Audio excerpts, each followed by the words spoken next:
सो hi everyone, इस video में मैं एनआईओएस का जो अक्टूबर स्ट्रीम 2 का एडमिशन होता है, कैसे रजिस्ट्रेशन वगैरह करना है, उसको यहाँ पे पूरा डिस्कस करने जा रहा हूँ। कैसे फॉर्म फिलिंग वगैरह स्टेप बाय स्टेप तुम्हें करना है, तो एंड तक वीडियो को देख लेना। बाकी सबसे पहले तुम्हें यहाँ पे आना है एनआईओएस की वेबसाइट पे। एनआईओएस की वेबसाइट पे आ जाने के बाद NIOS.ac.in वाले वेबसाइट पे आ जाने के बाद तुम्हें यहाँ पे थोड़ा नीचे स्क्रॉल डाउन करना है। फिर यहाँ पे देखोगे इन्फॉर्मेशन अबाउट करके कुछ लिखा हुआ है, तो इन्फॉर्मेशन अबाउट पे तुम्हें यहाँ पे एडमिशन वाले पे क्लिक करना है। एडमिशन वाले पे क्लिक करने के बाद तुम यहाँ पे hdmis.nios.ac.in वाले वेबसाइट पे विजिट कर जाओगे।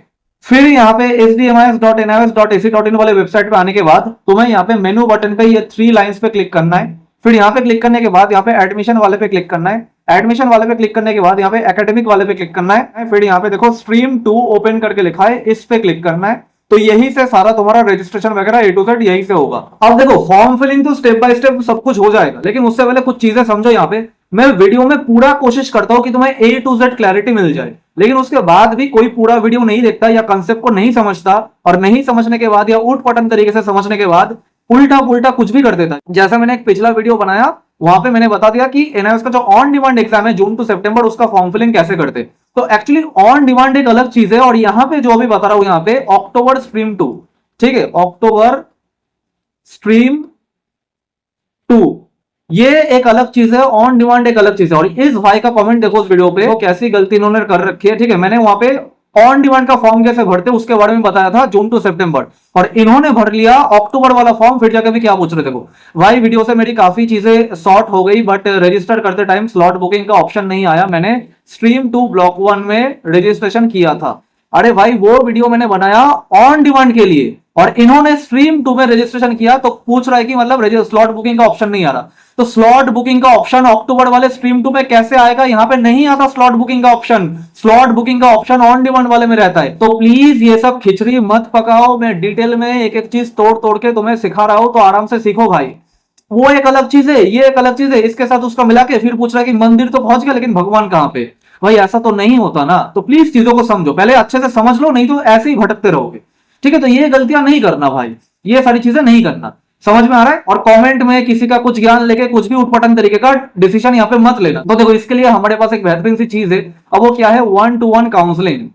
ठीक है, अब 1-to-1 काउंसलिंग क्या चीज है? अगर तुम फंसे हुए हो, मतलब ये जो पिछले वाला भाई था, अब उनको ऑन डिमांड में जाना है या अक्टूबर वाले में जाना है या किस में जाना है, क्यों आए थे एनआईओएस में, किस कारण आए थे, पता चला जो काम करने वहां पे आए थे एनआईओएस में, वो काम उनका पूरा होगा ही नहीं। तो अगर तुमसे वो डिसीजन मेकिंग नहीं हो पा रहा कि क्या करे, किस में कैसे करे, आगे जाके हमारा क्या होगा, कहां हम अप्लाई करना चाहते हैं, वहां पे वो एक्सेप्टेड होगा या नहीं होगा, और वहां पे एक्सेप्टेड होने के लिए किस तरीके से हमें गुजरना पड़ेगा, तो ये सारी चीजें अगर तुम्हें नॉलेज नहीं है तो प्लीज हाथ जोड़ के बोल रहा भाई, उठ पटक तरीके का कुछ भी मत करो यहाँ पे। तो इसके लिए मेरा काउंसलिंग सेशन आता है 1-to-1 काउंसलिंग 499 रुपीज का। इसमें मैं तुम्हारा प्रॉब्लम का सॉल्यूशन निकाल के दूंगा। 30 to 60 minutes on call session होगा, और मैं तुमसे पूरा डिटेल में तुम्हें एक्सप्लेन कर दूंगा कि कैसे क्या गुजरना पड़ेगा तुम्हें, ताकि तुम्हारा वो एलिजिबिलिटी वगैरह A to Z बन जाए। नहीं तो ऐसे ही भटकते रहोगे तो खेल खत्म है। एक तो है कि भाई कायदे से सुन लो, वीडियो को देख लो, अच्छे से समझ लो, तो खुद ब खुद ही समझ लो। लेकिन फिर भी अगर डिसीजन मेकिंग नहीं हो पा रहा, तो 1-to-1 काउंसलिंग में तुम आ सकते हो, फिर मैं बता दूंगा क्या करना चाहिए।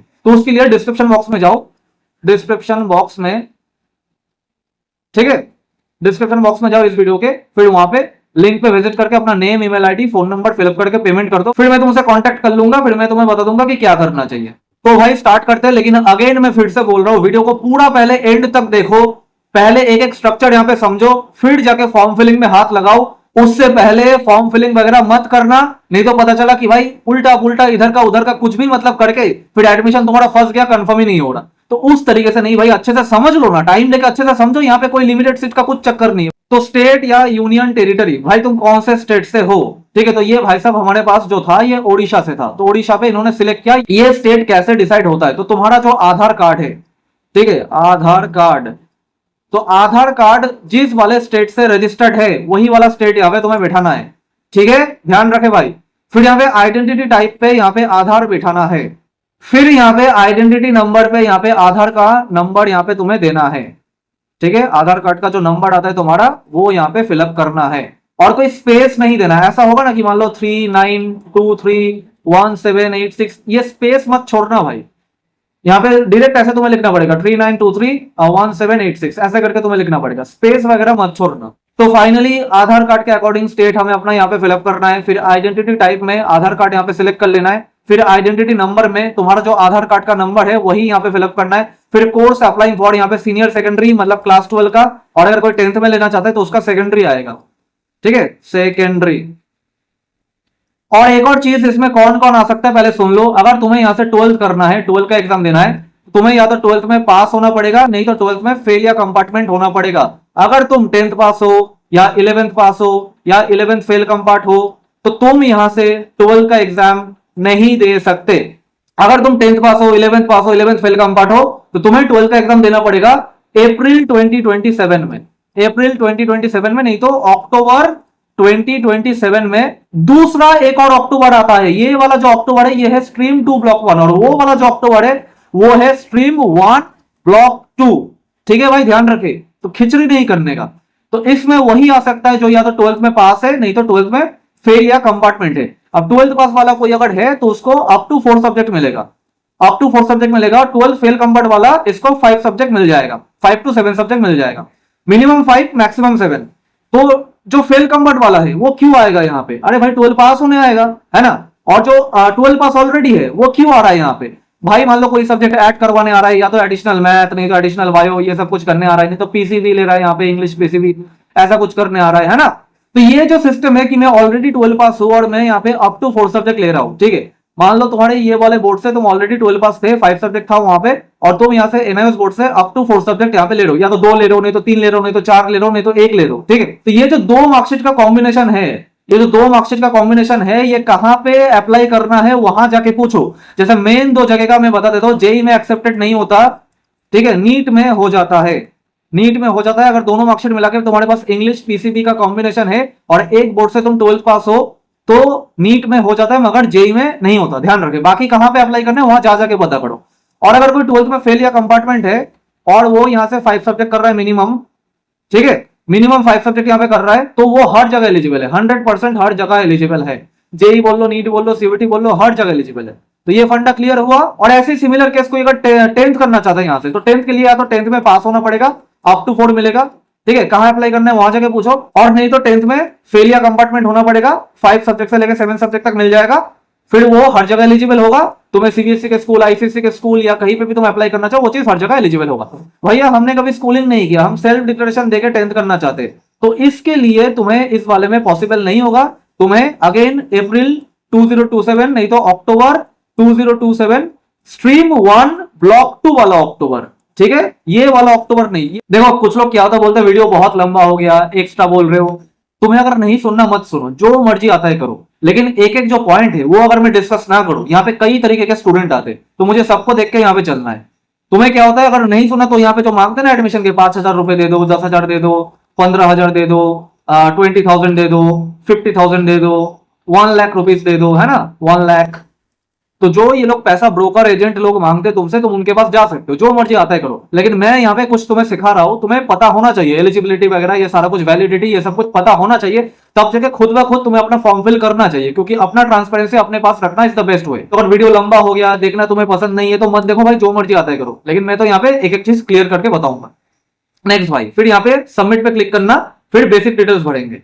तो ये जो चीजें है, name of the candidate, father name, mother name और डेट ऑफ बर्थ, ये तुम्हारे 10th के मार्कशीट के अकॉर्डिंग फिलअप करना है। भैया इसके पीछे क्या लॉजिक है, ज्यादा लॉजिक ढूंढने मत जाओ, जो बोला 10th के मार्कशीट के अकॉर्डिंग फिलअप करना है तो 10th के मार्कशीट के अकॉर्डिंग ही फिलअप करना है। मतलब कि इसका सीन ऐसा है, मान लो नेम ऑफ द कैंडिडेट तुम्हारा नाम है राहुल कुमार तिवारी, ठीक है, राहुल कुमार तिवारी, तो ये तीनों चीज तुम्हें लिखना पड़ेगा, ध्यान रखे भाई। और अगर सिर्फ ऐसा है कि राहुल ही नाम है तो राहुल ही लिखना पड़ेगा, और अगर ऐसा है कि राहुल कुमार नाम है तो राहुल कुमार लिखना पड़ेगा। ऐसे ही पापा का नाम भी, ऐसे ही मम्मी का नाम भी, और डेट ऑफ बर्थ 10th की मार्कशीट के अकॉर्डिंग, ठीक है।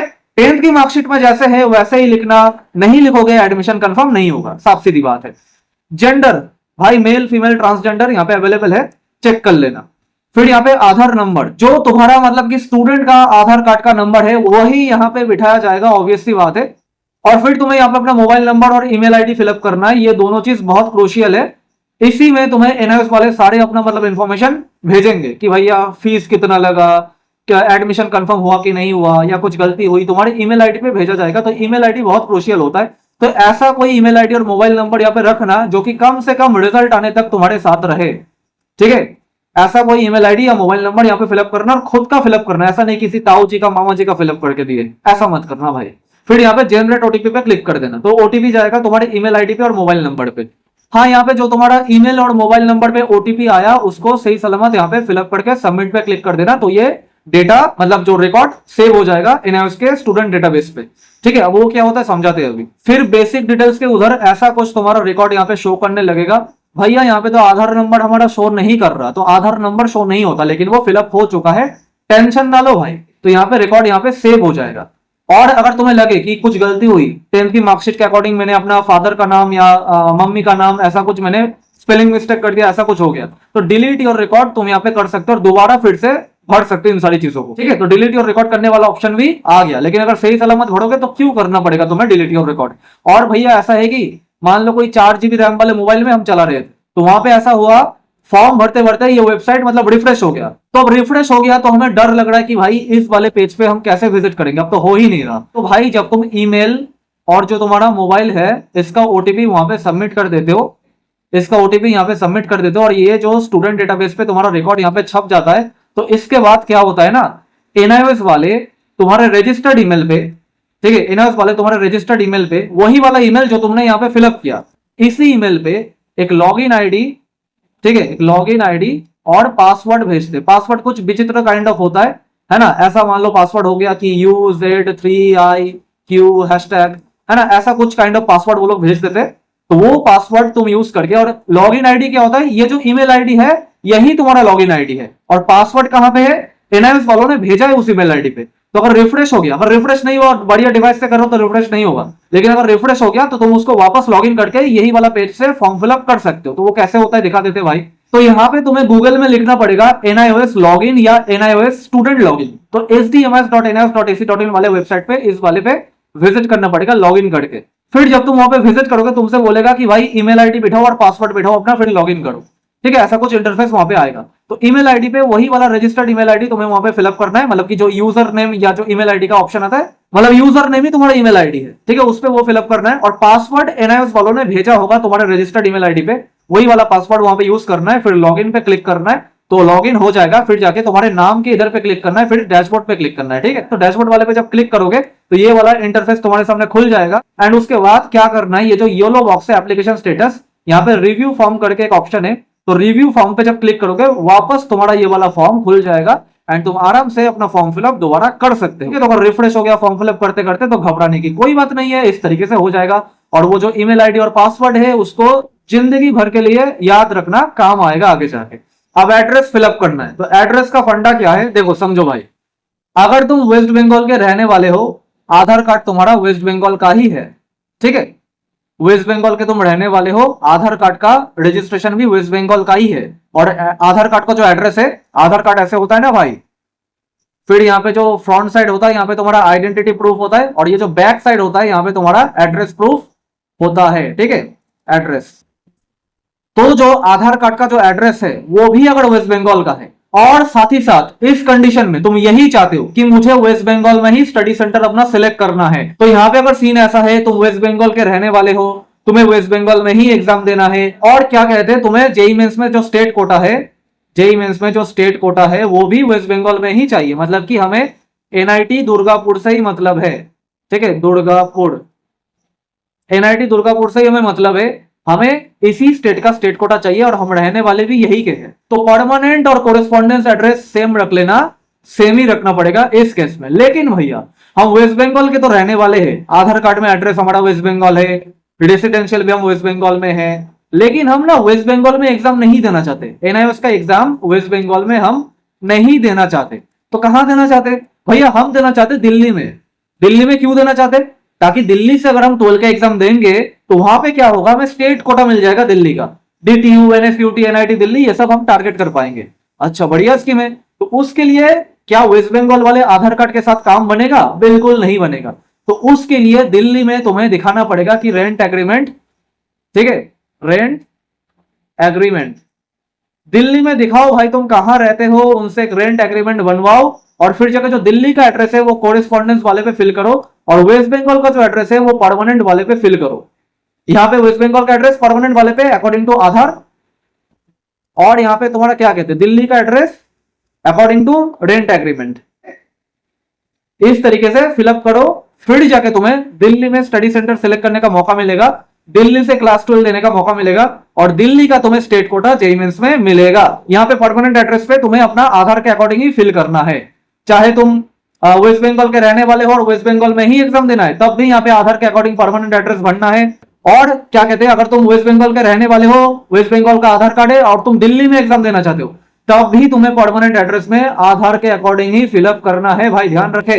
तो अब कैसे फिलअप करेंगे, हाउस नंबर फ्लैट नंबर अगर है तो बिठाओ, अगर नहीं है तो ब्लैंक यहाँ पे छोड़ सकते हो, कोई प्रॉब्लम वाली बात है नहीं भैया, हम ब्लैंक नहीं छोड़ेंगे, फिर भी कुछ लिखेंगे तो उठ पटंग तरीके का कुछ भी तो नहीं लिखेंगे। तो यहाँ पे लिखेंगे सन ऑफ, ऐसा करके लिखना सन ऑफ, फिर यहाँ पे तुम्हारे पापा का नाम, ठीक है। फिर यहाँ पे लोकेलिटी एरिया नेम, ये एक्चुअली क्या होता है जहां पे रहते हो उस एरिया का नाम क्या है भाई। जैसे मैं कोटा में वहां पे जब रहता था उस एरिया का नाम था महावीर नगर, तो मैं यहाँ पे लिखूंगा महावीर नगर। कोई दिल्ली में रहता है तो दिल्ली में कई सारे एरिया है, लक्ष्मी नगर, मुखर्जी नगर, है ना, तो उस हिसाब से वो लिखेगा। फिर यहाँ पे विलेज लैंडमार्क, ये क्या है, तुम जहां पे रहते हो वो तो एरिया का नाम हो गया, लेकिन उस एरिया में कोई फेमस जगह ऐसा करके है। जैसे मैं कोटा में फेमस जगह क्या था, वहां पे मेरे घर के, मेरे हॉस्टल के पास वहां पे था नथिंग बिफोर कॉफी, ठीक है, एनबीसी, तो नथिंग बिफोर कॉफी में यहाँ पे लिख सकता था, या कोई ऐसा फेमस प्लेग्राउंड, स्कूल, उन सब का नाम यहाँ पे लिख सकते हो। तुम्हारे घर के पास क्या फेमस चीज है, फेमस मतलब उस वाले एरिया में फेमस, ऐसा नहीं कि दुनिया भर के लोग उसे जानेंगे, ऐसा नहीं है भाई, ठीक है। तो यहाँ पे फिर स्टेट अपना सिलेक्ट करो आधार कार्ड के अकॉर्डिंग, बार बार मैं बोल रहा हूँ ये। फिर यहाँ पे डिस्ट्रिक्ट सिलेक्ट करोगे आधार कार्ड के अकॉर्डिंग, बार बार बोल रहा हूँ। फिर यहाँ पे पिन कोड सिलेक्ट करोगे, जो पिन कोड आधार कार्ड के बैक साइड पे लिखा है एज इट इज वही पिन कोड। फिर यहाँ पे टेलीफोन नंबर वगैरह भाई साहब हाथ जोड़ते मत भरना, कोई नहीं भरता, ठीक है। मैंने लाखों लोगों को देखा है एनएस में एडमिशन लेते हुए, शायद ही किसी ने टेलीफोन नंबर अपना दिया होगा। टेलीफोन नंबर आज के जमाने पे नहीं चाहिए भाई, हाथ जोड़ते मत भरना। फिर भैया हमने परमानेंट एड्रेस अपना फिलअप कर लिया और हम वही का स्टडी सेंटर लेना चाहते हैं, तो सेम एज परमानेंट एड्रेस इस वाले पे टिक लगा देना कोरेस्पॉन्डेंस एड्रेस पे, ठीक है। और अगर नहीं भैया हमें दिल्ली का कोटा चाहिए, रहने वाले हम वेस्ट बंगाल के, लेकिन हमें दिल्ली का कोटा चाहिए, दिल्ली में स्टडी सेंटर चाहिए होगा, तो वहां पे परमानेंट पे तो तुम वेस्ट बंगाल का ही एड्रेस भरोगे आधार कार्ड के अकॉर्डिंग, लेकिन कॉरेस्पॉन्डेंस पे दिल्ली का एड्रेस भरोगे रेंट एग्रीमेंट के अकॉर्डिंग। बेसिक डिटेल्स हमने फिलअप कर लिया, एड्रेस भी हमने फिलअप कर लिया, और अब जाकर अदर इंफॉर्मेशन। तो यहाँ पे क्या करना होता है, जो सोशल कैटेगरी या कास्ट है, यहाँ पे देखो क्या होता है एनआईयूएस की दुनिया में, अगर तुम स्ट्रीम 1 में एडमिशन ले रहे हो, स्ट्रीम 1 में, है ना, जो कि ये वाला तो नहीं है, ये वाला तो स्ट्रीम 2 है, तो स्ट्रीम 2 और 3 4 को ऑन डिमांड कहते हैं, 3 और 4 को ऑन डिमांड कहते हैं, और स्ट्रीम 2 मतलब ये वाला जो अक्टूबर है, ठीक है, इसमें अगर तुम एडमिशन ले रहे हो तो इसमें कोई भी फीस का कंसेशन नहीं होता। लेकिन अगर कोई स्ट्रीम 1 का है तो वो अगर SC ST है तो उसका फीस का कंसेशन हो जाता है, ठीक है, लेकिन तुम्हारे वाले में कोई फीस का कंसेशन नहीं होता। तो अगर तुम्हारे पास कास्ट सर्टिफिकेट है, कास्ट सर्टिफिकेट दिखाना पड़ेगा, तब जगह भरो यहाँ पे जो SC ST OBC तुम हो, OBC का कोई फीस कंसेशन वैसे भी नहीं होता, स्ट्रीम 1 में भी नहीं होता। और अगर तुम्हारे पास कोई कास्ट सर्टिफिकेट नहीं है, भैया मैं अपने आप को ना ST का मानता हूं लेकिन मेरे पास कोई सर्टिफिकेट ही नहीं है, अरे भैया तो कैसे चलेगा, सर्टिफिकेट दिखाना पड़ेगा। तो नहीं है अगर तो जनरल फिल कर लो, कोई प्रॉब्लम नहीं आएगा। जब मैं बोल रहा हूं कोई प्रॉब्लम नहीं आएगा तो नहीं आएगा। एक सर्विसमैन तो यहाँ पे ऑब्वियसली नो, यहाँ पे तुम 17-18 साल के क्या सर्विसमैन हो गए यहाँ पे, है ना, तो वही बात है। ऑर्फन तो मैक्सिमम लोग नहीं होते, तो नॉट एप्लीकेबल। और योर प्रीवियस क्वालिफिकेशन, बहुत ध्यान से भाई, बहुत ध्यान से। तो मैंने क्या बोला, यहाँ पे सिर्फ वही आ पाएगा, या तो 12 पास, नहीं तो 12th में फेल या कंपार्टमेंट। इसको 5 सब्जेक्ट मिल जाएगा और 7 सब्जेक्ट मैक्सिमम, इसको अप टू 4 मिलेगा। ये कहां अप्लाई करना चाहते हैं वहां जा जाके पूछे, और ये जहां मर्जी अप्लाई करे, इसका 100% हर जगह एलिजिबल है। ये वाला केस है तो ये वाला नीट में तो एलिजिबल है, नीट में है मगर जेईई में नहीं है, ठीक है, नीट में एलिजिबल है मगर जेईई में नहीं है, लेकिन ये वाला केस है 100% हर जगह एलिजिबल है। तो यही लोग आ सकते हैं, भैया मैं 10th पास हूं, मैं 11th फेल कंपार्ट हूं, मैं 11th पास हूं, मैं भी 12 का एग्जाम देना चाहता हूं, तो भैया इसमें ऐसे करके नहीं होगा, ध्यान रखे भाई। तो उस केस में कहां जाना पड़ेगा, अप्रैल 2027 में जाना पड़ेगा, ठीक है, और नहीं तो अक्टूबर 2027 स्ट्रीम 1 ब्लॉक 2 वाला अक्टूबर, ठीक है। ये जो अक्टूबर का मैं अभी वीडियो बना रहा हूं भाई, ये वाला अक्टूबर नहीं, स्ट्रीम 1 ब्लॉक 2 वाला अक्टूबर, वो अलग अक्टूबर आता है। और अगर कोई ऐसा कि 10th में एडमिशन लेना चाहते हैं तो उसके लिए भी सेम सिनेरियो, या तो 10th पास, नहीं तो 10th फेल कंपार्ट, इसको मिलेगा अप टू 4, इसको मिलेगा 5 to 7। ये हर जगह एलिजिबल है, और ये कहां एलिजिबल है जा जाके पूछो, ठीक है, कहां अप्लाई करना है वहां जाके पूछो। मैं यहाँ पे 12th क्लास के लिए डिस्कस कर रहा हूँ, तो 12th वाला यहाँ पे लिखेगा क्लास 12। फिर पायलट लाइसेंस ये वाला नो कर दो भाई, मैक्सिमम लोग ये सब कुछ परस्यू नहीं कर रहे होते, और जो कर रहे हैं वो ये कर सकते हैं, लेकिन मैं श्योर हूँ मैक्सिमम लोग ये सब कुछ परस्यू नहीं कर रहे होते इस मोमेंट पे। टाइप ऑफ डिसेबिलिटी, अगर तुम किसी डिसेबिलिटी में आते हो तो यहाँ पे वो वाला मेंशन कर सकते हो, और अगर नहीं आते तो ऑब्वियसली नॉट एप्लीकेबल, है ना। फिर मीडियम ऑफ स्टडी यहाँ पे तुम्हें सिलेक्ट करना है, इंग्लिश मीडियम में स्टडी करना है या हिंदी मीडियम में, यहाँ पे दोनों चीज अवेलेबल है, और भी मीडियम है, लेकिन मैं मैक्सिमम लोगों को सजेस्ट करूंगा जो सीबीएसई बोर्ड से यहाँ पे आ रहे, सीबीएसई आईएससी बोर्ड से यहाँ पे आ रहे, इवन स्टेट बोर्ड से भी भाई, ठीक है। तो तुम यहाँ पे इंग्लिश मीडियम सिलेक्ट करना। तो यहाँ पे इंस्टीट्यूशन नेम, मतलब कौन से बोर्ड से आ रहे हो उसके इंस्टीट्यूशन नेम बिठाना पड़ता है, तो यहाँ पे लिख सकते हो कि भाई सीबीएसई बोर्ड से मैं आ रहा हूँ, ठीक है। और नहीं भी लिख सकते तो चलेगा, इसको भरना कोई इंपॉर्टेंट नहीं है, मत लिखो, कुछ प्रॉब्लम नहीं होगा, ब्लैंक भी छोड़ सकते हो, कोई मतलब झंझट नहीं है। फिर यहाँ पे your previous qualification, obviously 12th अगर था तो फेल या कंपार्टमेंट, तो 5 सब्जेक्ट मिलेगा और 7 सब्जेक्ट मैक्सिमम, और अगर 12th में ऑलरेडी पास थे, ठीक है, तो यहाँ पे पास बढ़ोगे ऑब्वियसली, तो यहाँ पे अप टू 4 मिलेगा, ध्यान रखे भाई।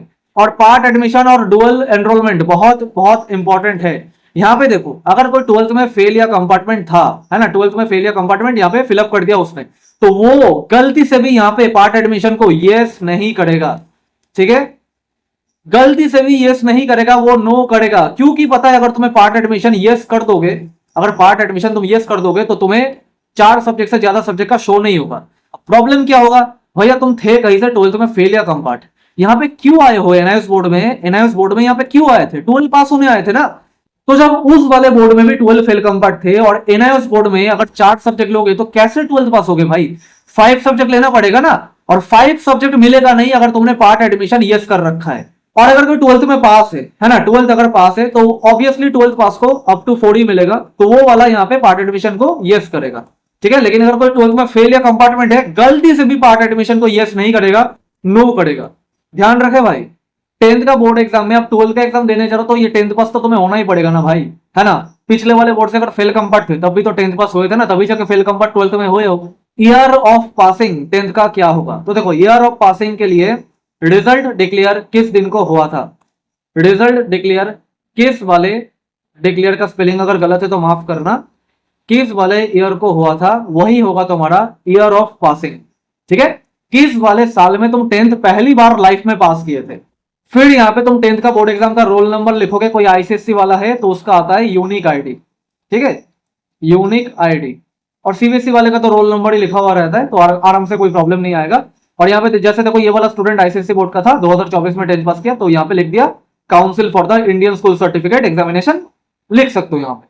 फिर यहाँ पे 10th का बोर्ड एग्जाम भरने के बाद डिक्लेरेशन देना होता है, तो यहाँ पे टिक मार्क लगा के फिर नेक्स्ट बटन पे क्लिक करोगे। फिर यहाँ पे ऑप्शनल डिटेल्स आता है, तो ये वाला कंपलसरी नहीं है भाई, नॉट कंपलसरी, ठीक है, नॉट कंपलसरी, तो इसको स्किप कर सकते हो और डायरेक्ट नेक्स्ट बटन पे क्लिक कर सकते हो। नहीं भैया हम फिर भी भरेंगे, तो फिर भी अगर भरना है तो भर लो, इसको लेके कोई टेंशन नहीं है कि एडमिशन कंफर्म होगा तुम्हारा या नहीं होगा, इसको लेके कोई टेंशन नहीं भाई, कुछ भी भरो यहाँ पे फिर भी एडमिशन कंफर्म होगा। तो वही बात है, अगर फिर भी तुम्हें भरना है तो इतना तो बेसिक डिटेल तुम्हें आता होगा कि रिलीजियन तुम्हारा क्या है, हिंदू हो मुस्लिम हो तो सही से फिलअप करो, फादर का क्वालिफिकेशन, मदर का क्वालिफिकेशन, मतलब किधर तक पढ़े लिखे हैं तुम्हारे माता पिता, तो वो भर सकते हो यहाँ पे, और एनुअल फैमिली इनकम, इन सब का कोई लेना देना नहीं है, तुम्हारा एडमिशन कंफर्म होगा या नहीं होगा, ये ऑप्शनल डिटेल है, इसको स्किप मार सकते हो, इसको कोई जरूरत नहीं है। फिर भी भरना है भर लो जाके, नेक्स्ट बटन पे क्लिक करते हैं। मैं ये भर के नहीं दिखा रहा, तो मैं सब्जेक्ट वाले कॉलम पे चलते हैं। वहां पे सब्जेक्ट वाले कॉलम पे ध्यान रखे भाई, अभी कुछ दिख नहीं रहा अच्छे तरीके से, मैं वहां पे जूम करके एक्सप्लेन करूंगा, लेकिन पहले समझो यहाँ पे 3 चीजें बहुत मैंडेटरी है। जो लोग कहते हैं ना यहाँ पे कि हमारा तो 3500 का फीस था, वो 9000 रुपए बन गया, अरे इस वजह से ही तो बन गया कि तुमने सब्जेक्ट वाले कॉलम पे गलती की। ये बहुत इंपॉर्टेंट है भाई, ध्यान से सुनो, आराम आराम से समझो, पहले समझ लो फिर जाके डिसीजन करना कि क्या करना चाहिए क्या नहीं करना चाहिए। तो ये जो ऊपर वाला यहाँ पे बॉक्स है, ठीक है, इसमें तुम्हें बताना पड़ता है कि कौन से बोर्ड से तुम आ रहे हो, ठीक है। 12th पास या 12th फेल कंपार्ट थे तो वो कौन से बोर्ड से थे, कौन से बोर्ड से तुम यहाँ पे आ रहे हो, वो वाला बताना पड़ता है यहाँ पे। और फिर अगर तुम 12th में फेल या कंपार्टमेंट थे तो क्या तुम्हें टीओसी लेना है, क्या तुम्हें टीओसी के लिए अप्लाई करना है। तो टीओसी क्या होता है, एक्चुअली ऐसा होता है कि मान लो तुम फेल या कंपार्टमेंट थे, 2 सब्जेक्ट में पास थे, 3 सब्जेक्ट में तुम फेल थे अपने सीबीएसई बोर्ड से मान लो, तो ये जो 2 सब्जेक्ट में तुम पास थे, ठीक है, जो सब्जेक्ट में तुम पास थे, तो मैक्सिमम 2 सब्जेक्ट का तुम ट्रांसफर करा सकते हो एनआईएस बोर्ड में, मतलब एज इट इज वही का वही नंबर एनआईएस बोर्ड में बैठ जाएगा, तुम्हें उसका कुछ प्रैक्टिकल एग्जाम थ्योरी एग्जाम नहीं देना, ठीक है। तो एनआईओएस बोर्ड की मार्कशीट पे वो 2 सब्जेक्ट बैठ जाएगा और बाकी 3 सब्जेक्ट मिनिमम लेना ही पड़ेगा। 3 मिनिमम सब्जेक्ट उस केस में लेना ही पड़ेगा, क्योंकि बिना 5 सब्जेक्ट के तुम 12 पास कैसे होगे, है ना। 3 मिनिमम सब्जेक्ट तुम एनआईओएस बोर्ड में लोगे और 12 पास यहां से हो जाओगे, तो वो बताना पड़ेगा। तो ये वाला बॉक्स क्या है कि कौन से बोर्ड से भाई आ रहे हो उसका डिटेल बताओ, और टीओसी लेना है कि नहीं लेना है उसका भी डिटेल बताओ, आगे एक्सप्लेन कर रहे हो उसका। फिर नीचे वाला जो ये लंबा चौड़ा बॉक्स है यहाँ पे, ठीक है, इसमें क्या है, इसमें तुम्हें बताना है कि जो तुम्हारा पिछला वाला बोर्ड था, है ना, उस वाले बोर्ड में कौन कौन से सब्जेक्ट की पढ़ाई की तुमने। अगर तुम नहीं बताओगे, मान लो तुम्हारे उस वाले बोर्ड में था इंग्लिश, पीसीएम और फिजिकल एजुकेशन, ये वाला चीज का डिक्लेरेशन अगर तुम यहाँ पे नहीं भरोगे तो क्या होगा, अगर तुम एनआईओएस बोर्ड में भी अगर ये सेम सब्जेक्ट लेने जा रहे हो, इंग्लिश, पीसीएम और फिजिकल एजुकेशन, तो तुम्हें हर एक सब्जेक्ट का 940 रुपए देना पड़ेगा। तो 940 है ना, 940 इंटू 5, तो इतना एक्स्ट्रा पैसा देना पड़ जाएगा। तो भाई उस तरीके का झंझट ना करो, पैसा अगर ज्यादा है तो कहीं पे दान कर दो, लेकिन इस तरीके का मत करो यहाँ पे, ठीक है। तो यहाँ पे डिक्लेरेशन देना पड़ेगा। और फिर अब हमने बता दिया कि कौन से बोर्ड से हम आ रहे थे, यहाँ पे हमने वो चीज बता दिया कि इस वाले बोर्ड से हम आ रहे हैं, ठीक है। फिर हमने ये भी बता दिया कि मतलब उस वाले बोर्ड में हमारा कौन कौन सा सब्जेक्ट था। आप जाके भैया एनआईओएस बोर्ड में भी तो सब्जेक्ट लेना पड़ेगा ना भाई, एनआईओएस बोर्ड में सब्जेक्ट लेना पड़ेगा ना। तो एनआईओएस बोर्ड में अगर सब्जेक्ट लेना है तो इस वाले कॉलम पे सब्जेक्ट लेना पड़ेगा, फिर जाके सारा चीज होता है। तो आप डिटेल वे में एक्सप्लेन करते हैं कि कैसे क्या होता है। ये वाला सेम ही पेज है, ये दोनों सेम पेज है, बस थोड़ा सा लंबा चौड़ा है, इस वजह से मैंने मतलब वो क्रॉप करके और यहाँ पे 2 यहाँ पे स्क्रीनशॉट लगा दिया, ठीक है, 2 अलग अलग। तो घबराना मत, सेम ही पेज है। ये वाला जो सब्जेक्ट भरने का कॉलम है ये नीचे रहता है, ठीक है। तो अभी एक्सप्लेन करते तुम्हें। अच्छा, टीओसी कोई कंपलसरी नहीं है, ठीक है, टीओसी करना कंपलसरी नहीं है। अगर तुम 12th में फेल या कंपार्टमेंट हो तो तुम ऑल 5 का भी एग्जाम दे सकते हो और ऑल 7 का भी एग्जाम दे सकते हो। टीओसी करना कंपलसरी नहीं है, और अगर करना चाहते हो तो मैक्सिमम 2 सब्जेक्ट का हो पाएगा, और उन 2 सब्जेक्ट में तुम्हें पास होना पड़ेगा, है ना। अगर उन 2 सब्जेक्ट में तुम फेल हो तो नहीं हो पाएगा टीओसी, ठीक है। और ओवरऑल जो तुम्हारा मार्कशीट है, अगेन मैं बता देता हूं, टीओसी सिर्फ ओवरऑल जो तुम्हारा मार्कशीट है वो 12th में फेल या कंपार्टमेंट होना पड़ेगा। अगर तुम 12th पास हो तो तुम टीओसी नहीं ले सकते भाई, ध्यान दो, ठीक है। 12th में फेल या कंपार्टमेंट होना पड़ेगा। और टीओसी के बारे में एक डिटेल वीडियो मेरे चैनल पे अपलोडेड है, तो उसके लिए तुम डिस्क्रिप्शन बॉक्स में जाओ, डिस्क्रिप्शन बॉक्स में जाकर पूरा टीओसी का प्रोसेस समझो, ठीक है। टीओसी वाले वीडियो का बता दिया मैंने, वहां पे क्या क्या करना है क्या नहीं करना, उसका गाइडलाइंस क्या होता है, सारा चीज वहां पे डिस्कस कर दिया मैंने।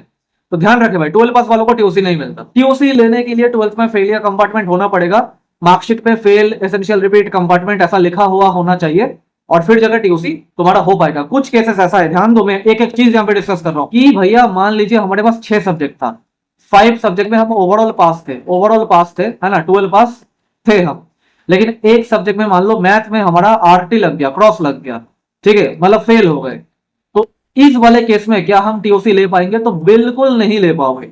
इस वाले केस में भी तुम 12 पास कैटेगरी में ही आ जाओगे, और तुम्हें क्या कहते हैं, अप टू 4 लेना पड़ेगा, अप टू 4 सब्जेक्ट। तो अगर मैथमेटिक्स क्लियर करना है तो कर लो, लेकिन क्या भैया इस तरीके से जेई में एलिजिबल होता है? नहीं, जेई में एलिजिबल नहीं होता। अगर मान लीजिए भैया इस तरीके से हम फिजिक्स या केमिस्ट्री में लग गया, बायोलॉजी में लग गया, इस तरीके से कर लिया, नीट में एलिजिबल होता है। हाँ, नीट में एलिजिबल होता है। तो ये जो भाई था फाइनली अपना, जो 12th में फेल या कंपार्टमेंट था, लेकिन इसको टीओसी नहीं करना है, ये बिना टीओसी का एग्जाम देगा, 5 सब्जेक्ट का एग्जाम देगा मिनिमम, एक लैंग्वेज के साथ। तो इसने टीओसी में नो किया। और अगर किसी को टीओसी लेना है तो वो यस करना पड़ेगा यहाँ पे, ठीक है। फिर बताना पड़ेगा कि कौन से बोर्ड से भाई आ रहे हो यहाँ पे। तो central board of secondary education, ये वाला भाई साहब जो है था यहाँ से, और किस साल अपेयर किए थे, मैंने यहाँ पे थोड़ा गलत फिल कर दिया था, यहाँ पे 2024 नहीं 26 में अपेयर किया था। अरे भाई यही वाला जो भाई है ना, ये 2024 में तो 10th पास किया, तो 2024 में 12th में अपेयर कर लेगा, ऐसा तो नहीं होने वाला। तो 2026 में एक्चुअली भाई ने अपेयर किया था। और एक और चीज ध्यान रखना, ये टीओसी लेने के लिए तुम्हारा मार्कशीट लेटेस्ट 5 ईयर्स के होने चाहिए, मतलब 2022, 23, 24, 25, 26, है ना, इस तरीके से होना चाहिए। अगर तुम 2019 के हो तो टीओसी नहीं मिलेगा, ठीक है। ऑल 5 सब्जेक्ट का एग्जाम देना पड़ेगा, ठीक है, ऑल 5 सब्जेक्ट, नहीं तो 7 सब्जेक्ट, मतलब मैक्सिमम 7 मिनिमम 5 इंक्लूडिंग 1 लैंग्वेज देना पड़ेगा। फिर यहाँ पे बताना है तुम्हें कि भाई रोल नंबर क्या है तुम्हारा, ठीक है, मतलब उस वाले बोर्ड का, ये जो सीबीएसई बोर्ड का भाई था जो एसेंशियल रिपीट लग चुका है, उसका रोल नंबर क्या है यहाँ पे बताना पड़ेगा, ठीक है। फिर यहाँ पे नीचे चलते, मतलब इसी वाले पेज पे जो सब्जेक्ट भरने का वो आता है उस पर चलते हैं। हाँ, फिर यहाँ पे थोड़ा एनआईओएस वालों ने इन्फॉर्मेशन दिया कि भाई साहब तुम बताओ जो पिछले वाले बोर्ड में जो जो सब्जेक्ट तुमने पढ़ाई की थी उसके बारे में डिक्लेरेशन यहाँ पे दो कि कौन कौन सा सब्जेक्ट तुमने पढ़ाई की, ठीक है। तो ये वाला लाइन में ये एनआईओएस वाला यहाँ पे तुम्हें बोल रहा है, और साथ ही साथ में बोल रहा है कि अगर तुमने टीओसी के लिए अप्लाई किया है, अगर तुम 12th में फेल या कंपार्टमेंट थे और तुमने टीओसी के लिए अप्लाई किया है, तो जो तुम्हारा ओरिजिनल फेल मार्कशीट है वो एनआईओएस के रीजनल सेंटर को भेजना पड़ेगा। और रीजनल सेंटर आईडी कार्ड पे लिखा हुआ रहता है। अगेन मैं बोलो, टीओसी के लिए डिस्क्रिप्शन बॉक्स में जाओ, वो वाला लंबा चौड़ा वीडियो है, आधे घंटे का, उसको देखो, टीओसी के बारे में पूरा डिटेल वे में समझो, फिर जाके ए टू जेड समझ में आ जाएगा। ठीक है, नेक्स्ट अभी यहाँ पे बातें करते हैं। तो यहाँ पे बताना पड़ेगा हमें कि कौन कौन सा सब्जेक्ट हमारे पिछले वाले बोर्ड में था, और अगर नहीं बताएंगे तो 940 रुपए एक्स्ट्रा देना पड़ेगा हर एक सब्जेक्ट का। तो क्यों देंगे भाई? तो ऐसे ही इन भाई साहब के केस में यहाँ पे उनके पास इंग्लिश था, फिजिक्स था, केमिस्ट्री था, मैथमेटिक्स था, बायोलॉजी था, है ना। एक और सब्जेक्ट इनके पास था म्यूजिक करके। ठीक है, तो म्यूजिक वाला तुम बोलोगे भैया यहाँ पे तो भरने का ऑप्शन ही नहीं आ रहा, म्यूजिक करके कुछ ऐसा तो आ ही नहीं रहा, मैं क्या करूं? तो मत भरो, उसको ब्लैंक छोड़ दो, कोई प्रॉब्लम नहीं है। लेकिन जितना भरने का ऑप्शन आ रहा है उतना यहाँ पे भरो। मेन जो सब्जेक्ट है इंग्लिश, पीसीएमबी, है ना, फिर अकाउंटेंसी, बिजनेस स्टडीज, मतलब यहाँ पे इसको कॉमर्स बोलते हैं उसकी दुनिया में। फिर यहाँ पे तुम्हारा इकोनॉमिक्स, है ना, फिर यहाँ पे history, geography, political science, English तो हर किसी के पास रहेगा ना। फिर यहाँ पे जो तुम्हारा मेन कॉम्बिनेशन है हिंदी, वो सब कुछ यहाँ पे शो होगा। अब म्यूजिक जैसा सब्जेक्ट एनआईओएस की दुनिया में अवेलेबल है ही नहीं, तो अगर नहीं है तो यहाँ पे बिठा नहीं पाओगे। अगर नहीं बिठा पाओगे तो ब्लैंक छोड़ दो, लेकिन कुछ तो बिठा पाओगे ना। इंग्लिश पीसीएम तो कम से कम तुम्हारे पास होगा, तो उसी का डिक्लेरेशन यहाँ पे दे दो कि हाँ ये वाला मेरे में था। और वहां पे तुम्हें लिखना है कि क्या तुम्हें इसका टीओसी करना है। तो टीओसी करने के लिए उस वाले सब्जेक्ट में पास होना पड़ेगा, है ना। और ओवरऑल जो तुम्हारा रिजल्ट है वो 12th में फेल या कंपार्टमेंट होना पड़ेगा, तभी जाकर टीओसी कर पाओगे भाई। तो यहाँ पे अगर तुम्हें इंग्लिश का टीओसी करना है, अगर तुम इंग्लिश में पास हो और ओवरऑल तुम्हारा रिजल्ट फेल या कंपार्टमेंट है, तो यहाँ पे टीओसी पे यस करो कि हाँ हमें इंग्लिश का टीओसी करना है। और अगर नहीं करना तो नो करो, कोई प्रॉब्लम नहीं है भाई। और फिर यहाँ पे बताना पड़ेगा कि कितना कितना नंबर मिला। तो अगर भैया हमें नंबर ऐसा है कि मान लो 9 नंबर मिला, तो 9 नंबर बताओगे। प्रैक्टिकल में भैया हमें 10 नंबर मिला, तो 10 नंबर बताओगे। भैया नंबर वहां पे ऐसा है कि 0 नंबर मिला, तो 0 नंबर बिठाओगे यहाँ पे। लेकिन भैया ऐसा है कि नंबर वहां पे मिला एब्सेंट, तो यहाँ पे लिख दोगे एब्सेंट। ठीक है ना, आसान सी चीज, तो कोई झंझट नहीं करने का। हाँ भैया हो गया, डिक्लेरेशन हमने दे दिया कि ये सब्जेक्ट हमारे पिछले वाले बोर्ड में था। ये सब्जेक्ट अभी हमने एनआईओएस बोर्ड में लिया नहीं है, हमने बता दिया कि पिछले वाले बोर्ड में था। अब एनआईओएस बोर्ड में हम सब्जेक्ट लेंगे, वो कैसे लेंगे? इसी पेज के थोड़ा नीचे स्क्रॉल डाउन करो, वो भी दिखेगा। हाँ भैया, अब एनआईओएस बोर्ड में भी सब्जेक्ट लेना है, ऑब्वियस सी बात है, नहीं तो एग्जाम कैसे देंगे। तो एनआईओएस बोर्ड में मिनिमम 3 सब्जेक्ट तुम्हें लेना ही पड़ेगा। 2 टीओसी हो जाएगा अगर तुम उस 2 में पास हो और ओवरऑल तुम्हारा मार्कशीट फेल कंपार्ट है। और 3 मिनिमम सब्जेक्ट एनआईओएस में लेना ही पड़ेगा, तभी जाके 5 मिनिमम सब्जेक्ट होगा, तभी जाके तुम 12 पास कहलाओगे। एंड ध्यान रखना, इसमें एक लैंग्वेज होना कंपलसरी है, 1 लैंग्वेज होना कंपलसरी है, जैसे कि इंग्लिश हो गया। ठीक है, ये चीजें ध्यान रखना भाई। तो या तो क्या है, उस एक लैंग्वेज का तुम अपने पिछले वाले बोर्ड से टीओसी करा लो, तो भी काम बन जाएगा। और अगर तुम टीओसी नहीं करवा रहे, जैसे मान लो अगर फिजिक्स और केमिस्ट्री का तुम टीओसी करते, ठीक है, और वहां पे क्या है, तो लैंग्वेज का तो टीओसी नहीं हुआ, तो लैंग्वेज इधर तुम्हें लेना ही पड़ेगा। ठीक है, बिना लैंग्वेज के तुम 12 पास नहीं हो सकते। और अगर कोई ऑलरेडी 12 पास है, वो पार्ट एडमिशन उसने यस कर रखा है ना, पार्ट एडमिशन उसने यस कर रखा है और अप टू 4 सब्जेक्ट वो ले रहा है, तो उसको कोई झंझट नहीं है, वो अपने मनपसंद का 4 सब्जेक्ट यहाँ पे सिलेक्ट कर सकता है। कहाँ अप्लाई करना है वहां जा जाके पूछो।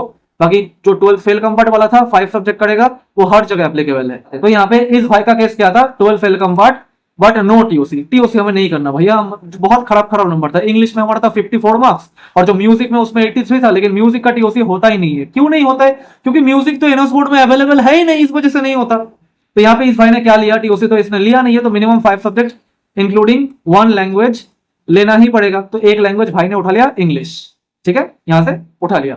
फिर यहाँ पे तुम्हें और सब्जेक्ट लेना है, तो इस भाई ने लिया मैथमेटिक्स और साइकोलॉजी। फिर ग्रुप सी से फिजिक्स लिया, ग्रुप डी से केमिस्ट्री लिया। ठीक है, तो भाई का पूरा धमाकेदार कॉम्बिनेशन बन गया, इंग्लिश, पीसीएम और क्या कहते हैं इसको, साइकोलॉजी। तो ये धमाकेदार कॉम्बिनेशन भाई का बन गया। और फिर क्या कहते हैं, भाई जेई के लिए 100% एलिजिबल हो जाएगा। नेक्स्ट ईयर ऑब्वियसली एग्जाम देगा, अभी अक्टूबर में बोर्ड्स क्लियर करेगा, फिर 2027 में जेई का एग्जाम देगा। और अगर क्रैक वगैरह कर ले तो एनआईटी वाला, आईआईटी वाला स्वागत करेगा उसका, है ना। तो मैक्सिमम 7 सब्जेक्ट तक यहाँ पे ले सकते हो अगर तुम 12th में फेल या कंपार्टमेंट हो। अच्छा, एक और चीज, एक और मजेदार चीज क्या है, भैया हम तो 12th में फेल कंपार्ट थे, है ना, हम तो भैया वो वहां से थे, साइंस स्ट्रीम के थे, साइंस के थे, पीसीएम, पीसीबी, है ना, या पीसीएमबी, इस वाले से थे। भैया हमें साइंस से डर लगता है, हम आर्ट्स करना चाहते, तो लो ना भाई, यहाँ पे आर्ट्स का सब्जेक्ट लो, इस वाले कॉलम से एनआईओएस बोर्ड में आर्ट्स उठाओ, हिस्ट्री लो, ज्योग्राफी लो, है ना, पॉलिटिकल साइंस लो, फिर इकोनॉमिक्स लो, इकोनॉमिक्स तो कॉमर्स वाले में आ गया, अकाउंटेंसी ले लो भाई, बिजनेस स्टडीज ले लो। भाई हम आर्ट्स से कॉमर्स, कॉमर्स से आर्ट्स, साइंस से आर्ट्स इसमें करना चाहते हैं, तो यही से होता है स्ट्रीम चेंज। स्ट्रीम चेंज का कोई तूफानी प्रोसेस नहीं है भाई, ध्यान रखे। और अगर तुम ऑलरेडी 12 पास हो, तो 12 पास अगर हो, मान लो आर्ट्स के पास आउट थे, आर्ट्स, ठीक है, तो यहां से करोगे इंग्लिश पीसीबी। तो यहां पे बताओगे पहले तो हिस्ट्री था तुम्हारे में, ज्योग्राफी था, इंग्लिश था, है ना, इंग्लिश था। यहाँ पे अपना आर्ट्स के सब्जेक्ट का डिटेल इस वाले कॉलम पे लिखो। फिर जगह पे एनआईओएस बोर्ड में भी तो सब्जेक्ट लेने जाओगे ना भाई, तो यहाँ पे लिखोगे इंग्लिश, फिजिक्स, केमिस्ट्री और बायोलॉजी शायद इसी में रहेगा, है ना, बायो भी इसी में रहेगा। तो ऐसे करके लोगे, नीट में एलिजिबल हो जाओगे, है ना, हंसते खेलते डॉक्टर बनो। और ऐसे करके भैया मान लीजिए 12 पास तो थे, लेकिन हमने ले लिया इंग्लिश पीसीएम, तो ऐसे करके क्या जेई में एलिजिबल होगे? तो बिल्कुल नहीं होगे जेई में एलिजिबल, है ना। लेकिन इंजीनियरिंग कर सकते हो, वो जा जाके पता करना पड़ेगा कि कौन सा वाला कॉलेज तुम्हें एक्सेप्ट कर रहा है। फिर सारा चीज मैंने यहाँ पे डिस्कस किया सब्जेक्ट वाले कॉलम का। फिर नेक्स्ट बटन पे क्लिक कर देंगे, आगे बढ़ेंगे भाई ऑब्वियसली। फिर यहाँ पे स्टडी सेंटर सिलेक्ट करने का आएगा। अब ये स्टडी सेंटर क्या है भैया? ऑन डिमांड वाले में तो हमने देखा था कि ये लोग तो कहीं पे भी एग्जाम दे रहे हैं, है ना। कोई रजिस्ट्रेशन वहां पे कर रहा है दिल्ली से, और वो एग्जाम दे रहा है भैया मुंबई में जाकर, चेन्नई में जाकर, कोलकाता, बैंगलोर, हैदराबाद, गुवाहाटी, जहां मर्जी मतलब एग्जाम हो रहा है वहां जाकर वो एग्जाम दे रहा है, उसको कोई रेस्ट्रिक्शन नहीं है। आज एग्जाम दे रहा है इंग्लिश का वहां पे दिल्ली में, कल को एग्जाम दे रहा है वहां पे मैथमेटिक्स का मुंबई में, उसको कोई रेस्ट्रिक्शन नहीं है। लेकिन जो हम लोग हैं, हम तो ऑन डिमांड में एडमिशन नहीं ले रहे ना। जो पहले मैंने कमेंट दिखाया था एक भाई का, मतलब कैसे उठपटांग तरीके से कर दिया था, तो हम तो ऑन डिमांड में एडमिशन नहीं ले रहे। इसको तो कहते हैं पब्लिक एग्जाम। ये तो स्ट्रीम 2 का अक्टूबर है, जिसको कहते हैं पब्लिक एग्जाम, है ना। तो भाई इसमें क्या ऐसा हो सकता है कि हम कहीं पे भी एग्जाम देते? नहीं, ऐसा नहीं होगा। एग्जाम सेंटर हम अपने मन मर्जी से यहाँ पे सिलेक्ट नहीं कर सकते। यहाँ पे एनआईओएस वाला हमें एग्जाम सेंटर सिलेक्ट करके देगा। अरे सिंपल सा तो प्रोसेस है भाई। जैसे सीबीएसई के स्कूल में पढ़ाई करते थे, सीबीएसई के स्कूल में पढ़ाई करते वक्त एग्जाम कहां पे होता था? एक अलग से सेंटर मिलता था, वहां पे बोर्ड एग्जाम देने जाते थे, है ना, इस तरीके से। हाँ, आईएससी वाला अपने स्कूल में एग्जाम देता है, उसका अलग सीन है। लेकिन सीबीएसई वाला या मैक्सिमम स्टेट बोर्ड्स वाले दूसरे किसी स्कूल में जाते हैं एग्जाम देने के लिए। तो यहाँ पे सेम ऐसा है। ये जो स्टडी सेंटर है, इसको कहते हैं कि तुम्हारा एनआईओएस बोर्ड का स्कूल, ठीक है, ये एनआईओएस बोर्ड का स्कूल है। और जो तुम्हारा एग्जाम सेंटर होगा, जहां पे तुम थ्योरी का एग्जाम लिखने जाओगे, ये स्टडी सेंटर पे सिर्फ होगा तुम्हारा प्रैक्टिकल का एग्जाम, ठीक है, प्रैक्टिकल का एग्जाम होगा बस, और कुछ नहीं होगा। तुम्हारे स्ट्रीम 2 में पीसीबी क्लासेस भी नहीं होता, टीएमए भी नहीं होता। पीसीबी टीएमए नहीं होता तुम्हारे स्ट्रीम 2 वाले अक्टूबर पे, ध्यान रखे भाई। टीएमए पीसीबी स्ट्रीम 1 वाले अक्टूबर में होता है, लेकिन तुम्हारे में नहीं होता। तो भाई तुम्हें सिर्फ यहाँ पे स्टडी सेंटर का क्या काम है? प्रैक्टिकल एग्जाम देने जाना है, ठीक है। प्रैक्टिकल का एग्जाम यही पे होगा। 99.9999% केसेस में प्रैक्टिकल एग्जाम यही पे होता है। कुछ एक आध केसेस में अगर स्टडी सेंटर क्लोज हो जाता है, ऐसा कुछ हो जाता है, तो उसके लिए प्रैक्टिकल का हॉल टिकट एक दूसरे सेंटर पे रिलीज करते हैं एनआईओएस वाले, तो उस दूसरे सेंटर पे जाके देना होता है। कोई झंझट नहीं है, आराम आराम से सारा चीज यहाँ पे होगा। और जो थ्योरी का एग्जाम है, थ्योरी का जो एग्जाम है वो ये स्टडी सेंटर पे नहीं होता है, वो कोई दूसरे सेंटर पे होता है। जैसे सीबीएसई बोर्ड वालों का कॉन्सेप्ट मैंने वहां पे बताया तुम्हें, ठीक है। वो कैसे होता है? हॉल टिकट आता है, मतलब एडमिट कार्ड आता है उसका, ऑनलाइन सारा कुछ तब जगह पता चलता है। जैसे इस भाई ने परमानेंट एड्रेस और कोरेस्पॉन्डेंस एड्रेस पे दोनों ही ओडिशा सिलेक्ट किया था, तो ओडिशा में ही इसको स्टडी सेंटर लेना पड़ेगा। तो ये ले रहा है भाई स्टडी सेंटर अपना ओडिशा में। जितने भी डिस्ट्रिक्ट है वो सारा कुछ वहां पे आ जाएगा। फिर सिलेक्ट कर लेना कौन से डिस्ट्रिक्ट में लेना है। भैया हमारा ना जो डिस्ट्रिक्ट है वहां पे तो स्टडी सेंटर शो ही नहीं कर रहा। अरे तो पास वाले जहां पे शो कर रहा है वहां पे लेना पड़ेगा, है ना। ऐसा जरूरी नहीं है कि हर एक डिस्ट्रिक्ट में शो करे, लेकिन नॉर्थ इंडिया में भड़ भड़ के, ठीक है, नॉर्थ इंडिया में भड़ भड़ के स्टडी सेंटर है। यूपी वाले में तो भाई भड़ भड़ के, ठीक है, तो शो करेगा। और साउथ इंडिया में थोड़ा कम है, अगर शो नहीं कर रहा तो आसपास वाले कोई डिस्ट्रिक्ट है तो वहां पे जाके करना पड़ेगा वो चीज है। तो भैया यहाँ पे डिस्ट्रिक्ट अपना सिलेक्ट करोगे, फिर जाके बताओगे कि कौन सा स्टडी सेंटर तुम्हें लेना है। तो जो प्रेफरेंस 1 है ना, प्रेफरेंस 1 तुम जिसको दोगे, मान लो इस नीचे वाले को तुम प्रेफरेंस 1 में रखोगे, ठीक है, तो प्रेफरेंस 1 में जिसको रखोगे वो 99.99% चांस है वही वाला स्टडी सेंटर तुम्हें अलॉट हो जाएगा। तो यहाँ पे घूम के भी आ सकते हो, थोड़ा पहले देख के आओ कि स्टडी सेंटर कैसा है क्या नहीं है, फिर जाके यहाँ पे सिलेक्ट भी कर सकते हो। ऑनलाइन ही करना भाई, उनके चक्कर में मत फंसना। उनके चक्कर में जाओगे तो तुमसे उल्टा पुल्टा चार्ज करेंगे कि बोलेंगे बेटा हम करते थे एडमिशन और 10,000 रुपए मांग लेंगे। नहीं भाई, ऐसा फॉर्म तुम ऑनलाइन भरना, और अगर घूमने जाना हो तो घूम के आ जाना। फिर यहाँ पे प्रेफरेंस सिलेक्ट करना कि जो तुम्हारे घर के पास है उसको प्रेफरेंस 1 में रख सकते हो, ठीक है। फिर बाकी प्रेफरेंस 2 और प्रेफरेंस 3, किसी किसी में ऐसा होगा कि स्टडी सेंटर वहां पे बहुत सारा, ढेर सारा, 1 2 3 4 5 6 7 8 9 10 खत्म ही नहीं हो रहा, 15 स्टडी सेंटर है। तो उस वाले से सिलेक्ट करना है कौन सा 1 में रखना है, कौन सा 2 में रखना है, कौन सा 3 में रखना है। 1 वाला ही मिल जाता है 99.99% केसेस में। और किसी किसी में ऐसा होगा कि एक ही स्टडी सेंटर शो कर रहा है, तो एक ही वाला वहां पे सिलेक्ट करना प्रेफरेंस 1 में ऑब्वियसली। नेक्स्ट यहाँ पे बातें करते हैं, तो यहाँ पे नेक्स्ट बटन पे क्लिक करना, स्टडी सेंटर सिलेक्ट हो गया, आगे चलते हैं। अब क्या है कि भाई डॉक्यूमेंट अपलोड, ऑब्वियस सी बात है, तो यहाँ पे तुम्हारा डॉक्यूमेंट 1 MB के नीचे होना चाहिए, और PDF नहीं चाहिए भाई, फोटो कॉपी ही चाहिए, फोटो चाहिए, है ना, JPG या JPEG इस वाले फाइल में चाहिए। अब ये वाला फाइल कोई तूफानी फाइल नहीं होता, जब तुम अपने फोन के कैमरे से फोटो खींचते हो तो ऑटोमेटिक JPG फाइल में ही आता है, ठीक है। तो फोन का कैमरे से फोटो खींचो डॉक्यूमेंट्स का, उसको क्रॉप करो, सजाओ, फिर जगह क्या हो रहा है ना भैया, वहां पे तो 3 MB का दिखा रहा है, 5 MB का वहां पे शो कर रहा है फोन से खींचे फोटो, तो इसको 1 MB के नीचे करना पड़ेगा। तो इसके लिए कई सारे कॉम्प्रेसर आता है ना। यहाँ पे तुम क्या करो, गूगल में जाओ और वहां पे लिखो इमेज कंप्रेसर, ठीक है, गूगल में जाके लिखो, वो है, ठीक है, गूगल में जाके लिखो यहाँ पे इमेज कंप्रेसर, तो उस वाले में जाके तुम्हारा जो वो फोटो है, फाइल है, उसको कंप्रेस करो और 1 MB से नीचे का बनाओ, फिर जाके यहाँ पे अपलोड करो। और नहीं तो यहाँ पे YT पे ढेर सारा वीडियो है, वहां पे तुम्हें मिल जाएगा, कोई ना कोई बता देगा कि भाई इमेज को कंप्रेस कैसे करते। तो यहाँ पे सबसे पहली बात कि भाई फोटो में तुम अपना शक्ल यहाँ पे चिपकाओगे, कभी JEE नीट का फॉर्म फिलअप किए होगे, 10th के एडमिट कार्ड में जैसे फोटो दिए होगे, तो वही वाला पासपोर्ट साइज फोटो यहाँ पे चाहिए होता है, ठीक है भैया। क्या स्कूल ड्रेस पहन के चाहिए? ऐसा कोई जरूरी नहीं है, ऐसा कोई शर्ट पहन के, ज्यादा फैंसी नहीं, मतलब स्टूडेंट लगना चाहिए ऑब्वियसली, और अच्छे तरीके से फोटो वगैरह खींच के यहाँ पे अपलोड कर सकते हो पासपोर्ट साइज पूरा। यहाँ पे मतलब सारा कुछ नहीं खींचना, इधर तक आना है, मतलब शक्ल दिखना चाहिए और इधर तक आना है, ठीक है, ये जो मेरा हाथ दिख रहा है इधर तक आना है। तो ये जो तुम्हारा फोटो है ये मार्कशीट पे भी छप के आएगा और जिंदगी भर तुम्हारे साथ रहेगा, तो सही सलामत अच्छे तरीके से खींच लेना फोटो। फिर जगह स्कैन सिग्नेचर, तुम्हारा जो सिग्नेचर है एक व्हाइट पेज लो, है ना, फिर वहां पे तुम्हारा नाम लिखो, है ना, ऑब्वियसली बात है, सिग्नेचर जैसे करते हो उस तरीके से, फिर यहाँ पे इसको अपलोड करो। नेक्स्ट आइडेंटिटी प्रूफ, तो यहाँ पे तुम्हारा जो आधार कार्ड है, आधार कार्ड का जो फ्रंट साइड है ना, ये वाला जो साइड है इसको यहाँ पे फिलअप करना है। ध्यान रखे भाई, आधार कार्ड का फ्रंट साइड जहां पे तुम्हारा शक्ल है, तुम्हारा डेट ऑफ बर्थ है, तुम्हारे पापा का नाम, मम्मी का नाम है, वहां पे वही वाला साइड फिलअप करना है as a identity proof. Birth certificate, तो बर्थ सर्टिफिकेट में क्या है, अगर तुम्हारे पास है अपना बर्थ सर्टिफिकेट तो कर दो फिलअप, अगर वैलिड है तभी करना, है ना। और अगर नहीं है, भैया हमारे पास बर्थ सर्टिफिकेट नहीं है, नहीं मिल रहा, तो क्या करेंगे, तो 10th की मार्कशीट है, 10th की जो मार्कशीट है, ठीक है, उसको यहाँ पे अपलोड कर देना फोटो खींच के। एक और चीज ध्यान रखना है, 10th की मार्कशीट में डेट ऑफ बर्थ तुम्हारा शो होना चाहिए। ऐसा 99.99 केसेस में, 99.99% केसेस में 10th की मार्कशीट में तुम्हारा डेट ऑफ बर्थ रहेगा ही रहेगा। और अगर किसी में बाय चांस नहीं मिल रहा, तो जो 10th का पासिंग सर्टिफिकेट है, पासिंग सर्टिफिकेट किसी किसी बोर्ड में अलग से पासिंग सर्टिफिकेट मिलता है, तो उसमें तुम्हारा डेट ऑफ बर्थ रहेगा, तो उस वाले को भी अपलोड यहाँ पे कर सकते हो। ध्यान रखे भाई, अगर बर्थ सर्टिफिकेट है तो वही वाला बिठाओ, नहीं है तो 10th की मार्कशीट बिठाओ। अपलोड फेल मार्कशीट, कौन अपलोड करेगा भाई, जिसका प्रीवियस क्वालिफिकेशन 12th में फेल या कंपार्टमेंट था वही ना अपलोड करेगा। जो 12th पास वाला है वो थोड़ी ही अपलोड करेगा, वो तो ये ब्लैंक छोड़ेगा, है ना, इसमें कुछ अपलोड नहीं करना 12th पास वाले को। जो 12th में फेल या कंपार्टमेंट था वही अपलोड करेगा। मैं रिकमेंड करूंगा यहाँ पे या तो ओरिजिनल, नहीं तो डिजी लॉकर का जो स्क्रीनशॉट है ना, डिजी लॉकर का जो स्क्रीनशॉट है इसको यहाँ पे अपलोड करना, अपलोड फेल मार्कशीट पे।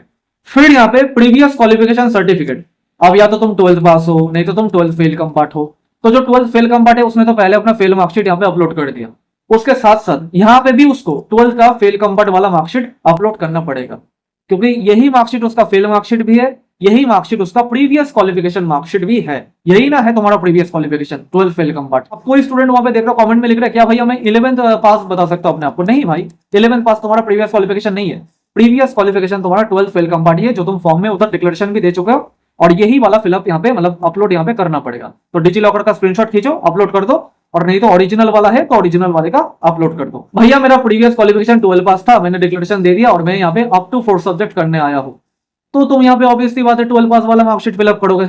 नेक्स्ट भाई, यहाँ पे फिर तुम्हें एड्रेस प्रूफ देना है, तो यहाँ पे हर कोई आधार कार्ड का जो बैक साइड है, ठीक है, आधार कार्ड का जो बैक साइड है यही वाला यहाँ पे अपलोड करोगे।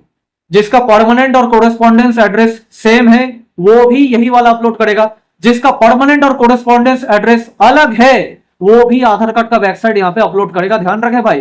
तो भैया हम क्या अपलोड करेंगे फिर, दिल्ली का तो हमने स्टेट कोटा चाहिए, दिल्ली में स्टडी सेंटर चाहिए, उसके लिए क्या अपलोड करना पड़ेगा अभी बता रहे तुम्हें, लेकिन यहाँ पे समझ लो आधार कार्ड का बैक साइड ही यहाँ पे अपलोड करना है, कैटेगरी कास्ट सर्टिफिकेट अगर किसी के पास है, किसी ने वहां पे फिलअप किया था कि मैं एससी हूँ, एसटी हूँ, ओबीसी हूँ, तो यहाँ पे अपलोड करना पड़ेगा, नहीं तो कंफर्म नहीं होगा। इसी वजह से मैंने बोला था अगर नहीं है तो जनरल फिल करके आगे बढ़ जाओ, ज्यादा झंझट मत करो, फिर भी करना है तो कर लो, जो मर्जी आता है। ठीक है, नेक्स्ट डिसेबिलिटी सर्टिफिकेट तुम्हें दिखाना पड़ेगा। अगर तुमने अप्लाई किया था वहां पे तो यहाँ पे तुम अपना डिसेबिलिटी का सर्टिफिकेट अपलोड कर सकते हो। ठीक है, और अगर किसी ने अप्लाई नहीं किया था तो ऑब्वियसली बात है ब्लैंक छोड़ेगा। एक सर्विसमैन सर्टिफिकेट अगर कोई है वहां पे ये किया था कि मैं एक सर्विसमैन हूं, तो उनको वहां पे दिखाना पड़ेगा एक सर्विसमैन का सर्टिफिकेट। अगर नहीं है, ऑब्वियसली बात है मैक्सिमम लोग यहाँ पे 17-18 साल के बच्चे होते तो उनके पास क्या एक सर्विसमैन सर्टिफिकेट उनके पास नहीं होता, तो यहाँ पे ब्लैंक छोड़ेगा भाई, है ना, कोई प्रॉब्लम नहीं है। नेक्स्ट एनी अदर सर्टिफिकेट, तो मैंने जो बोला था भैया परमानेंट एड्रेस और कोरेस्पॉन्डेंस एड्रेस हमारा अलग अलग है। कोरेस्पॉन्डेंस एड्रेस में हमने दिल्ली फिलअप किया क्योंकि दिल्ली में हमें स्टडी सेंटर चाहिए, दिल्ली से हम एनआईएस का एग्जाम देना चाहते हैं ताकि दिल्ली में हमें जेईएमएस का कोटा मिल जाए, स्टेट कोटा मिल जाए, है ना। तो इस वजह से जो रेंट एग्रीमेंट मैंने बोला था उस टाइम पे डिस्कस किया था मैंने, रेंट एग्रीमेंट, है ना, तो ये रेंट एग्रीमेंट यहाँ पे एनी अदर सर्टिफिकेट पे अपलोड करोगे। बाकी एट द एंड 10th की सर्टिफिकेट, तो 10th की सर्टिफिकेट में तुम 10th की मार्कशीट यूज कर सकते हो, नहीं तो 10th का पासिंग सर्टिफिकेट यहाँ पे यूज कर सकते हो। ये चीजें तुम्हें फिलअप करना है।